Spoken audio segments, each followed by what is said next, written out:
है उनके प्रेम को नहीं देख करके देखते हैं कि कैसे धनी है, कि कैसे है, क्या है, ये चीज हम आप देखते हैं। तो संत भगवंत जो होते हैं वे प्रेम को देखते हैं। वही प्रेम के साथ जो मां सबरी जुठन बैठ खिलाती है, भगवान राम बड़े प्रेम से खाते हैं, प्रशंसा भी करते हैं। उसके बाद हाथ जोड़ करके खड़ी हो जाती है, हाथ जोड़ देती है और प्रार्थना करती है कि विधि स्तुति करूं तुम्हारी, अधम जाति में जड़मती भारी। अधम ते अधम अधम अति नारी, मैं मती मंदे अघारी। मां सबरी कहती है कहीं भी स्तुति करो तुम्हारी, मैं आपकी स्तुति किस तरह से करूं। मेरी मति नीच है बुद्धि, मेरी बुद्धि नीच है, अनाड़ी है। देखिए जो जितने महान होते हैं उनके अंदर उतनी ही नम्रता होती है। मां सबरी कोई साधारण नहीं थी, लेकिन फिर भी अपने को एकदम मेरा बालक के समान कहती है कि मैं आपकी स्तुति किस तरह से करूं। मैं तो जाति की भिलनी हूं, स्त्री हूं, नीच से नीच हूं, अत्यंत नीच हूं। भगवान श्री राम कहते हैं कि हे सबरी, कह रघुपति सुनो भामिनी बाता, मानो एक भक्ति करे नाता। हे भामिनी, भामिनी का सीधा अर्थ है सुंदरी से। भामिनी उसको कहते हैं जो अत्यंत सुंदरी होती है। मां सबरी कैसी सुंदरी थी वो तो आप लोग सुन ही चुके हैं। कैसी सुंदरी थी कि पतिदेव छोड़ करके भाग गए। मतलब एक नंबर की कुरूपा भूतनी। वह कुरूपा को भगवान श्री राम कह रहे हैं, कह रघुपति सुनो भामिनी बाता, हे सुंदरी मेरी बात सुन, मैं केवल भक्ति का नाता मानता हूं। तो आप कहिएगा कि राम भगवान का तो झूठ बोले, थी कुरूपनी कहती है, कहते हैं सुंदरी। भगवान राम बाहर की सुंदरता को नहीं देख रहे। हम आप किसी को देखते हैं तो बाहरी सुंदरता को देखते हैं कि कितना सुंदर है। एक राजा की कन्या थी, बहुत सुंदरी, लेकिन गूंगी थी, बोलती नहीं थी, गूंगी। उसके यहाँ दूसरे राजा आए देखने के लिए, जैसे भट्टे होता है, दूसरे राजा आए देखने के लिए। तो जिसकी पुत्री थी वे राजा कहते हैं कि मेरी पुत्री, मेरी कन्या इतनी सुंदरी है कि बोल नहीं पाती है। मेरी कन्या इतनी सुंदरी है कि बोल नहीं पाती है। सही में लाया गया तो इतनी सुंदरी कि पूछेंगे क्या। भाई एकदम सौदा पक्का, शादी होकर के गई और वहां सब लोग बुलाने लगे, बोलती नहीं थी। राजा को खबर की कि महाराज आपने हमको ठग लिया। बोले कि मैंने क्या ठगा? बोले महाराज मेरी बेटी इतनी सुंदरी है। बोले कि हम बिल्कुल ठीक कह रहे हैं। और कुछ बोले थे, उसको याद कीजिए। मेरी पुत्री इतनी सुंदरी है कि बोल नहीं पाती है। हम तो पहले कह दिए कि बोल नहीं पाती है, आप नहीं समझे तो हम क्या करेंगे। तो रूप से बहुत सुंदरी ही हो, अमूल आवाज नहीं हो, तो कैसे कहिएगा, क्या कहिएगा उसको सुंदरी। तो माँ सबरी बाहर से भले ही कुरूपनी थी, रूप देखने में बढ़िया नहीं था, लेकिन अंदर से बड़ी सुंदरी थी। उससे सुंदरता बढ़ करके संसार में और कुछ नहीं हो सकता। भक्ति जो करते हैं, चाहे उसका रूप अच्छा हो या खराब हो, उससे कोई मायने नहीं रखता है, लेकिन भक्ति करने वाले का हृदय बहुत सुंदर होता है। वो ठगी बेईमानी नहीं करते, उनके अंदर इच्छा नहीं होती संसारिक, उनके अंदर वासना नहीं होती है, वे वासना को जीते हुए रहते हैं। इसलिए सट विकार जित अनग कामा अमल अंकित सुचि सुधामा, वे बिल्कुल पवित्र होते हैं। माँ सबरी बिल्कुल हृदय से पवित्र थी। सुंदर दिसत सुंदर माहिसो, सो सुंदरता कहो कौन वहाँ है। जो अंदर से सुंदर है, असल में वही सुंदर है। जो बाहर से सुंदर है, बाहर से सुंदरी तो एक वेश्या भी होती है। जो महल अटारी पर बड़े बड़े शहर में 2 मंजिला 3 मंजिला पर बैठी रहती है, खूब सोलह श्रृंगार की हुई रहती है, लेकिन ख्याल कहाँ रहता है? और पुरुष के ऊपर। तो उसको भी तो सुंदरी कहते हैं, लेकिन वेश्या की सुंदरता केवल रूप से सुंदरी है, व्यवहार से बिल्कुल गिरा हुआ है। माँ सबरी व्यवहार से बिल्कुल उच्च अवस्था को प्राप्त की हुई थी, बहुत उत्तम उसका व्यवहार था। इसलिए राम भगवान कहते हैं, भामी सुंदरी मेरी बात सुन, मैं केवल भक्ति का नाता मानता। जाति पाति कुल धर्म बड़ाई, धन बल परिजन गुण चतुराई, भगति हीन नर सोहई कैसा, बिन जल वाले देखिए जैसा। आकाश में काला बादल छाया हुआ है, फसल सूख रहा है, लेकिन बारिश नहीं हो रही है। वह काला बादल का कौन काम? कोई काम है? बारिश बिना कितना ही घनघोर काला बादल हो, वह किस काम का? ऐसे ही आप जाति में उच्च जाति के हैं, आपका परिवार खूब लंबा चौड़ा है, धनी है, सब कुछ से आप भरपूर हैं, लेकिन अगर आपके अंदर भक्ति नहीं है तो आप वैसे ही हैं जैसे काला बादल बिना वर्षा के कारण सारहीन बुझाता है। जैसे कोई सुंदरी स्त्री है और उसको खूब जेवरजात, खूब सुंदर कपड़ा पहना दीजिए, जेवरजात से सुसज्जित कर दीजिए, लेकिन उसका नाक कान काट लीजिए सुपर्णखा की तरह, कितना बढ़िया लगेगा। बोलिए श्री सद्गुरु महाराज की जय। नारी की सुंदरता उनके नाक से ही उभरता है। जिस नारी की नाक जितना ही नुकीला होता है, पतला होता है, उनकी सुंदरता उतना ही निखरता है।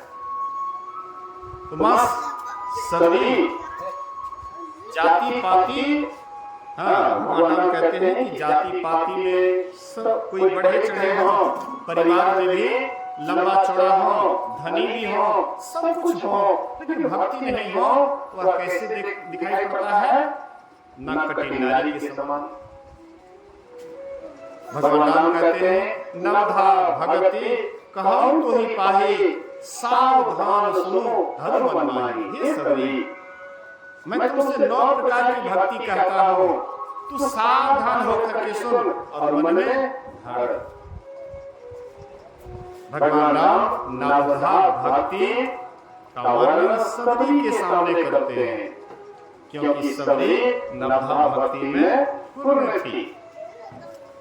ऐसा नहीं कि राम भगवान सुनाए उसको नवधा भक्ति तब वह पूर्ण हुई, ऐसी बात नहीं थी। पहले से ही वह पारंगत थी नव भक्ति में। तो पात्र में ही तो पवित्र चीज डाला जाता है। मछली वाला बर्तन ले जाइएगा, दूध है, कोई पर्व त्योहार है जिसमें मांस मछली बनता है, वो बर्तन ले जाइएगा दूध लाने के लिए। पर्व करने वाले, त्योहार करने वाले कहेंगे ये गंदा है, उसको उधर रखो गठल्ला में, भुसखार में।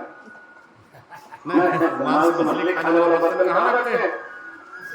हो सकता है उच्च वर्ण के लोग हैं, तब आप गठुला में नहीं रखिएगा, तब आप घर में ही सजा करके रखिएगा, उसी चूल्हा में सब कुछ कीजिएगा।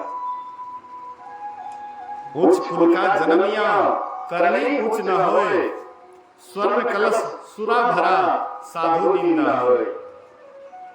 ऊंचे कुल में जन्म लिए हैं लेकिन करनी ऊंचा नहीं है, जैसे सोने के बर्तन में शराब डाला गया है, शराब रखा गया है, सोचिए ऐसे ही आप भी वैसे ही है। इसलिए उच्च कुल से कोई उच्च नहीं होता है। नीच कुल में भी अगर उनके अंदर भक्ति भाव है, सुंदर विचार है, वही महान कहलाता है। भगवान राम कहते हैं कि तुमसे दो प्रकार की भक्ति कहता हूँ। प्रथम भक्ति है संतों का संग।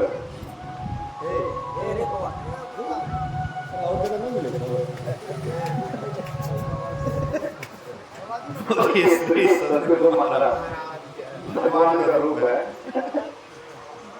बोलिए श्री सद्गुरु महाराज की जय। तो प्रथम भक्ति संतों का संग है। पहले भक्ति का शुरुआत, जब तक किसी का संग नहीं कीजिएगा वह रंग नहीं चढ़ेगा। जिससे का संग कीजिएगा वैसा रंग चढ़ेगा। आप चोरी नहीं करते लेकिन चोर का साथ कीजिएगा, धीरे धीरे कभी न कहीं आप चोरी नहीं कीजिएगा तो भी कभी पकड़ा जाइएगा। एक बार कुछ चोर जा रहा था चोरी करने के लिए, रास्ते में महात्मा जी से भेंट हो जाती है। महात्मा जी कुछ टोक दिए, जतरा के समय में टोक दिया, अभी महात्मा को ले चलो, इनके पास कुछ बोने के लिए था नहीं। महात्मा जी के पास फूटी घोड़ी, बोले इसको भी ले चलो। महात्मा जी को जबरदस्ती लेकर के गए। तो महात्मा जी सब आदमी इधर चोरी कर रहे हैं। महात्मा जी देखे कि पूजा पाठ वाला घर है तो वहां चले गए। महात्मा जी उसको पूजा पाठ करने लगे और उसके बाद शंख रखा हुआ था, लिए शंख जोर से फूकते। महात्मा का जो स्वभाव है अपने स्वभाव से मान नहीं आए, फूक दिए, सब जग गया। पकड़ा महात्मा जी को भी, महात्मा जी सब बात सुनाए, महात्मा जी को छोड़ दिए। लेकिन संघ का तो प्रभाव पड़ा, कम से कम पकड़े तो गए, नहीं उसके साथ जाते तो पकड़े भी नहीं जाते। कहने का मतलब है साथ उसी का करना चाहिए जिससे आपके अंदर में भक्ति भावना की जागृति हो। सांकट किसको कहा गया? जिसको ईश्वर में प्रेम नहीं है उसको सांकट कहा गया। और जिनको ईश्वर में प्रेम है, भक्ति भावना में प्रेम है, उनका संग सत्संग कहलाता है। प्रथम भक्ति संतों का संग है। दूसरी भक्ति है मेरी कथा की चर्चा में प्रेम। जहां भी हम आप सत्संग में जाते हैं तो वहां पर जो भी बात सुनाई जाती है प्रेम से सुनना चाहिए। ऐसा नहीं सोचना चाहिए ये तो सुनी हुई बातें हैं। मैं आपसे पूछता हूँ रोटी चावल तो बराबर खाते हैं, फिर आप क्यों रोटी चावल पूछते हैं? कहेगा तो बराबर, ये बात तो बराबर सुने हैं, तो बराबर सुने हैं सत्संग में नवधा भक्ति, तो वैसे ही तो बराबर आप रोटी चावल खाते हैं, फिर क्यों आप रोटी चावल की तरफ आपकी इच्छा जाती है? सत्संग में भी उनका मन उगता नहीं है जो अंदर साधना करते हैं, ध्यान करते हैं, उनका मन सत्संग से उगता नहीं है और डूब जाता है। उनको ध्यान करने में प्रेरणा मिलती है। इसलिए प्रथम भक्ति संतों का संग है। दूसरी भक्ति है कथा की चर्चा में प्रेम, गुरुपद पंकज सेवा। तीसरी भक्ति अमन। जब आप सत्संग में जाइएगा, जब आप कथा को प्रेम से सुनिएगा तो वह महात्मा जी के प्रति आपकी श्रद्धा होगी। और वह श्रद्धा अगर आप विश्वास के साथ, श्रद्धा के साथ उस महात्मा जी की सेवा करेंगे, गुरु की सेवा करेंगे। सेवा दो तरह से होता है, एक होता है आज्ञा सम्मन सुसाहिब सेवा, दूसरी सेवा है और भी खाना पीना वगैरह वगैरह आदि आदि बहुत सारी सेवा है। तो इस तरह से जब आप सेवा करते हैं अमान होकर के, मान रहित होकर के, यही आपकी तीसरी भक्ति हो गई। और जो सत्संग में जाते हैं, सुनते हैं, समझते हैं, उस बात को अपने परिवार में भी जाकर के दूसरे को समझाते हैं, सही मार्ग दिखाते हैं, तो यही आपकी चौथी भक्ति हो गई। मंत्र जाप मम दृढ़ विश्वासा, पंचम भजन सुवेद प्रकाशा। अब आप सत्संग में जाइएगा, कथा सुनिएगा, ध्यान करने की मन में प्रेरणा जगेगी, तो आपके मन में होगा कि भजन भेद ले जाए। भजन भेद में जो आपको मंत्र बतलाया जाएगा वही पांचवी भक्ति वेद में प्रसिद्ध है, जो ईश्वर की तरफ झुकाता है। उसके बाद छठी भक्ति, इंद्रियों का दमन करो, इंद्रियों को विषयों से रोको। जैसे नदी की पानी बह रही है और उसको आगे में अगर आप मजबूत बांध दे दीजिए तो वह पानी लौट जाता है, उल्टा पानी हो जाता है ना। जिधर से पानी आ रहा था उधर पानी हो जाता है। लेकिन कठिन है, संसार में बहुत काम कठिन है, लेकिन आवश्यक जान करके करते हैं। पेट की धंधा कम कठिन है। हम लोग जो उपार्जन करते हैं, किसान वाला काम करते हैं, नौकरी चाकरी करते हैं, उसमें कम कठिनाई है। कल मैं जा रहा था घूमने के लिए, शाम के समय टहलने के लिए, तो एक जो टीचिंग करता है वे भी साथ हो लिए और कहते हैं कि हम लोग अपने से बड़े का डांट भी खाना पड़ता है, और जो डांट नहीं खाते हैं तो वे अपने से सीनियर से जो डांट नहीं खाते हैं वे आगे नहीं बढ़ पाते। तो हमसे जो सीनियर है वो डांटते भी हैं, उसको सहना पड़ता है। वैसे ही जो कठिन से कठिन काम भी है, लेकिन आपके मन में होता है कि ये विशेष आवश्यक है, तब आपको करना ही पड़ता है। ऐसे अगर आप जान जाइएगा कि हम जन्म मरण के चक्र में बहुत जन्मों से पड़े हुए हैं और जन्मते मरते बहुत दुखों को हमने देखा है। आप कोई किसी का शरीर छूटता है, उस समय जाकर के देखिए उस समय कितना वे दुखी रहते हैं। जिस समय में जन्म होता है उस समय में आवाज तो रहती है, मुंह में आवाज तो रहती है, लेकिन आवाज रहने के कारण वह मुंह से बोल नहीं पाता है कि हमें बहुत दुख हुआ है, इसलिए मैं रो रहा हूँ। लेकिन रोना जरूर होता है, रोता जरूर है। बच्चा रोता जरूर है, रोना क्यों? वो हंसते हुए क्यों नहीं आया माँ के गर्भ से? उसको तो हंसना चाहिए कि भाई कहीं कारागार में पड़े हुए थे और कारागार से निकले तो उसको हंसना चाहिए, लेकिन वह रोते क्यों है? रोना दुख की निशानी है। तो उस समय आवाज तो होता है लेकिन बोल नहीं पाते हैं कि हमको इतना दुख हुआ है। और जिस समय मरण होता है उस समय में बोलिए हरण हो जाता है। बोलिए श्री सद्गुरु। मरते समय, मरण समय में आपका बोलिए हरण हो जाता है, आपके मुंह से आवाज ही नहीं निकलता है, लेकिन चेहरा को देखने से, उदासीपना को देखने से पता लग जाएगा कि बहुत दुख हो रहा है, बहुत कष्ट हो रहा है। हमने कई को देखा है, शरीर छोड़ते समय कितने को देखा है, उसमें बहुत चेहरा उदास रहता है। प्रसन्न चेहरा में और उदासी चेहरा में बहुत आसमान धरती का फर्क है। बहुत उदास रहता है क्योंकि उसमें बड़ा कष्ट होता है, बड़ा दुख होता है, इसलिए उदासी रहते हैं, उदास रहते हैं। अगर आप इसका चिंतन कीजिएगा, मनन कीजिएगा, तो आपके मन में होगा कि नहीं, इससे ऊपर उठना चाहिए। इससे ऊपर उठने के लिए इंद्रियों का दमन करना पड़ेगा। इंद्रियों की जो धारा है वह नीचे की तरफ है, मन की धारा नीचे की तरफ है, इसको ऊपर ले जाइएगा। तो बांध बढ़िया से बांधिएगा, तब नहीं ऊपर की ओर जाएंगे। नीचे की तरफ पानी का स्वभाव क्या है? नीचे की तरफ बहना। आवाज का स्वभाव है ऊपर की ओर।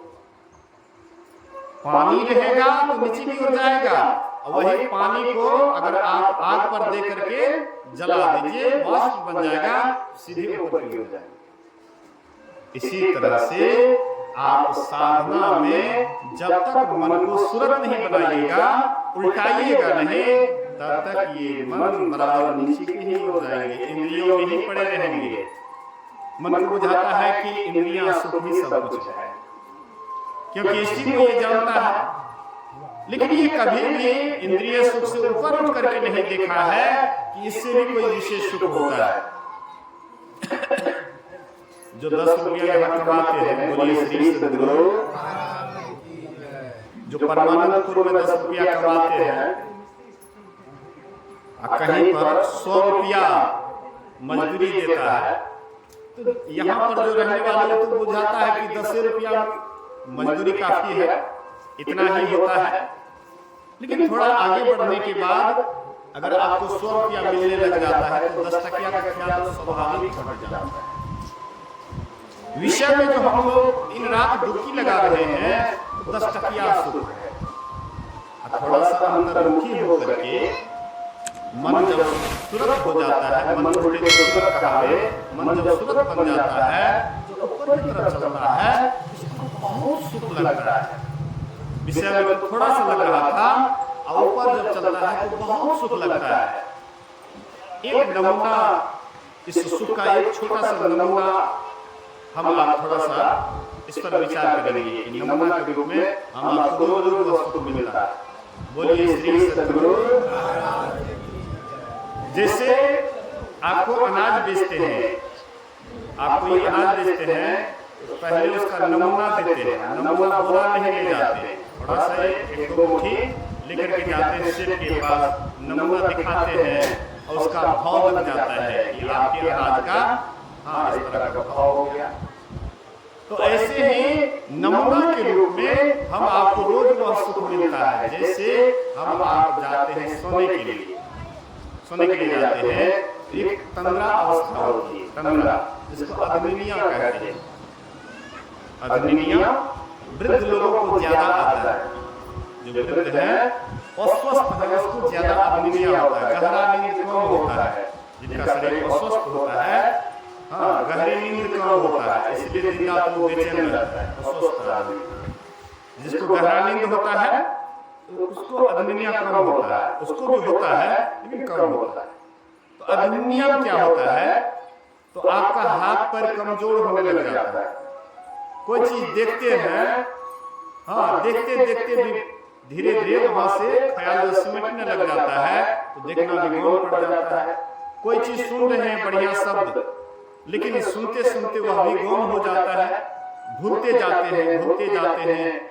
एकाएक उस समय में अगर कोई आपको टोक दे, जगा दे, आपको बड़ा कष्ट होता है कि आहा अभी तो हमको बड़ा अच्छा लग रहा था, नींद में जा रहे थे, बहुत अच्छा लग रहा था, ये हमारा दुश्मन है हमको टोक दिया। बाल बच्चे को जगाइएगा, देखिएगा कितना गुस्सा, भीतरे भीतर बहुत गुस्सा करता है। भले ही शिष्टाचार के कारण आपके मुंह पर जवाब नहीं देते हो, कितना तो प्राय जवाब ही दे देता है। माँ बाप को बहुत अनशन बन जाता है कि हम सो रहे हैं, हमको परेशान करते हैं, बहुत कुछ बोल जाता है। अब कुछ ऐसे हैं शिष्टाचार के कारण हाँ वे आपको जवाब नहीं देते हैं, लेकिन भीतर से कष्ट होता है कि हम सो रहे थे हमको जगा दिए। तो ये अग्निया जो है एक नमूना है कि आपके भीतर में सुख है, लेकिन ये तो तत्काल के लिए बुझाता है, बेहोशी का सुख मिलता है, नींद में जाते हैं। लेकिन जब ध्यान में आप ऊपर चढ़ते हैं, साधना में ऊपर चढ़ते हैं, उस समय एकदम होश में रहते हैं और बड़ा सुख लगता है, बहुत सुख लगता है।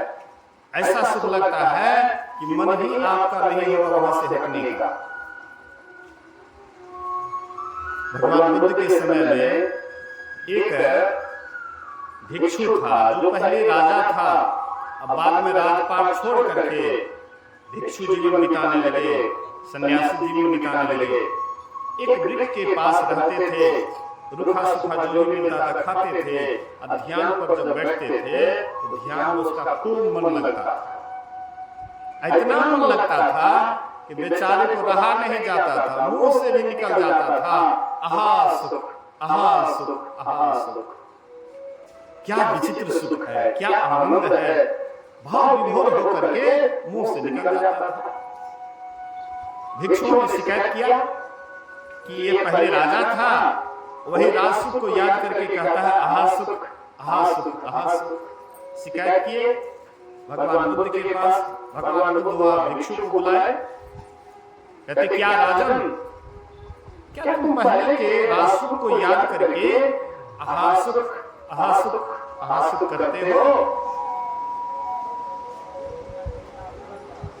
वह भिक्षु कहता है कि भगते आपको सब कुछ जानते हैं, मैं किस सुख को याद करके, किस सुख में पढ़ के और ये अहोभाव होता है, ये तो आप जानते हैं। बोले मैं जानता हूं, लेकिन कुछ को शंका है।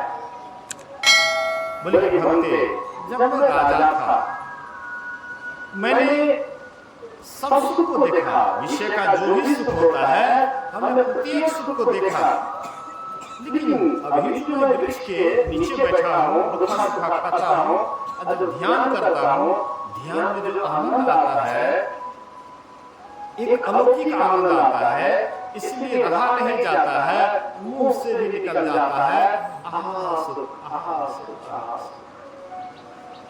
मतलब ध्यान में आप सचेत रहते हैं और वह सुख आपको एकदम सचेत अवस्था में मिलता है और आप बिल्कुल आनंदित हो जाते हैं।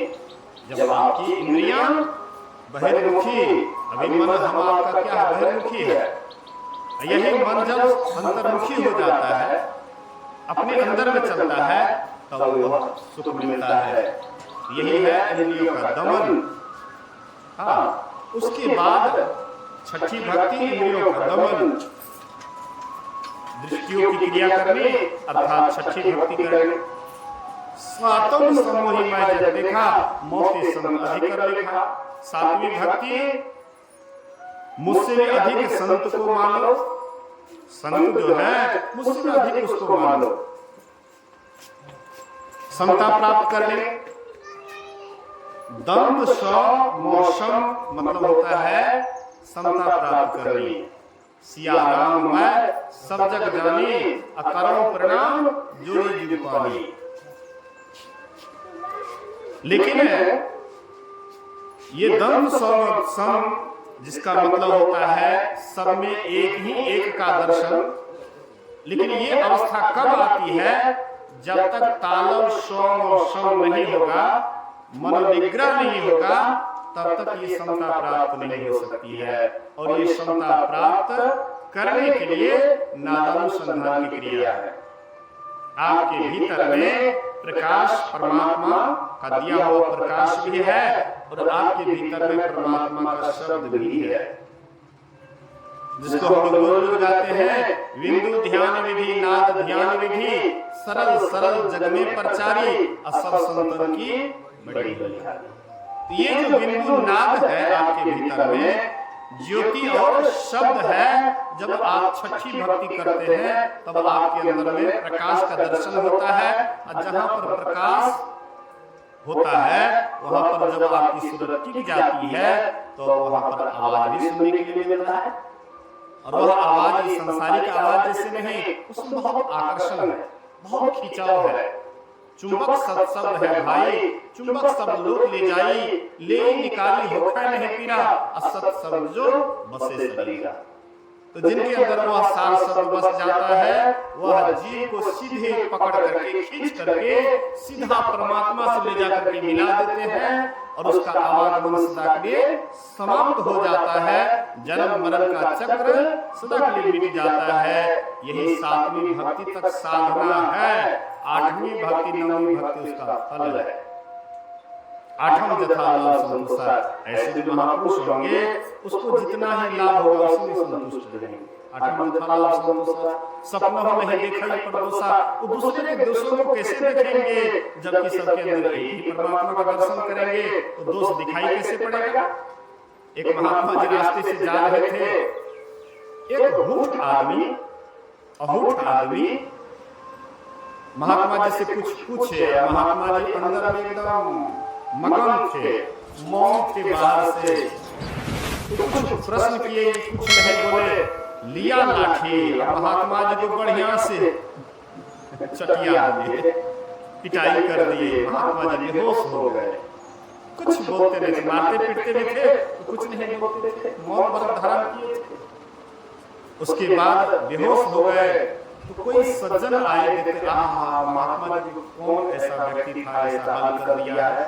उसको उठा करके ले गए वैद्यराज के पास, इलाज करवाए। महात्मा जी स्वस्थ हो गए। बड़ा बड़ा ग्लास में दूध देते हैं, महात्मा जी पीजिए। महात्मा जी कहते हैं कि अभी कुछ देर पहले हमको तुम लाठी से पिटाई किया, अरे तुम हमको दूध दे रहे हो। सज्जन कहता है कि कैसे महात्मा जी, हम तो इनकी रक्षा किए, दूध पिला रहे हैं, अभी तुम कुछ देर पहले लाठी से पिटाई किया, अभी हमको दूध पिला रहा है। मतलब महात्मा जी लाठी जो मार रहे थे उसके अंदर भी वही दर्शन किए थे, उसी का दर्शन किए थे, और जो दूध पिला रहे थे उसके भी अंदर वही दर्शन। एक बार पंसलवा में अधिवेशन था, गुरु महाराज जी गए योग में, पंसलवा में अधिवेशन था। एक सत्संगी से बोले, कोई बाहरी सत्संगी, कहते हमको एक गिलास पानी पिलाइए। तो ग्रामीण सत्संगी से तो क्या किए, बड़का गिलास में भर करके एक गिलास दूध लेते आया। कहते हैं कि भाई हम तो पानी मांगे, आप दूध, अरे दूध ही पी लीजिए, क्या होगा, पानी के बदले दूध ही पी लीजिए। तो गुरु महाराज जी को ये घटना जब मालूम होती है, गुरु महाराज जी कहते हैं इस गांव का नाम कौन पंसलवा रख दिया है, इसका नाम तो दूध सलवा रहना चाहिए। मांगता है पानी तो देता है दूध। मतलब जिनके अंदर ये समता प्राप्त हो जाती है, सबके अंदर एक ही एक का दर्शन करते हैं। आठम जथा लाभ संतोषा, सपना नहीं देखई परदोषा, नवम सरल सब संचलहीना, मम भरोसी है रसमदीना। नवी भक्ति एकदम निष्कपट हो जाना, उसके अंदर कपट रहेगा कहां से। नवम सरल, बिल्कुल सरल से सरल हो जाता है, छलहीन हो जाता है। अमम भरोसी है रसमदीना, एक परमात्मा को छोड़ करके उसको किसी का भी भरोसा नहीं रहता है। राम भगवान कहते हैं मोर दास कहाई नर आशा, करई तो कहां कहां विश्वासा। कोई मेरा दास कहलाता है लेकिन न राजा की आशा रखते हैं, तो कहो उनको कहां तक मेरे ऊपर विश्वास है। मतलब कहने का ये नवधा भक्ति सबको धारण करने योग्य है। मां सबरी तो नव भक्ति में पूर्ण थी। कहते हैं राम भगवान कि नौ में से किसी को अगर एक भी हो तो वह मुझे प्यारा है, और तुझ में तो सभी प्रकार की भक्ति है। हम आप भी एक एक भक्ति से क्रम से नौ भक्ति में पूरा अगर हो जाएंगे, हम लोगों का भी आवागमन सदा के लिए खत्म हो जाएगा। तो बहुत बातें हैं, लेकिन समाज रूप में यही आप लोगों से निवेदन करूंगा, ये नवधा भक्ति को सुनिए, समझिए और साथ ही साथ अपने जीवन में उतारिए। इसी से इहलोक और परलोक दोनों बनेगा। इसी शुभ वचन के साथ सब आदमी एक बार गुरु महाराज जी की जय जयकार करें। बोलिए श्री सद्गुरु महाराज की जय। हमारे जो महोदय जी हैं मिश्री लाल बाबू, जो रिटायर्ड शिक्षक हैं, उन्होंने यह सत्संग करवाया गुरु महाराज की असीम कृपा से। और इसी तरह से इनके परिवार में भी सबके सब सत्संगी हों, सबको गुरु महाराज के प्रति आस्था विश्वास बढ़े। आप ग्रामीण लोग भी जो अपना अनमोल समय दिए हैं, आप लोगों का भी यही लोग दोनों जीवन बने, इसी शुभकामना गुरु महाराज से करते हुए अपने वचन में विराम देता हूँ। बोलिए प्रेम से श्री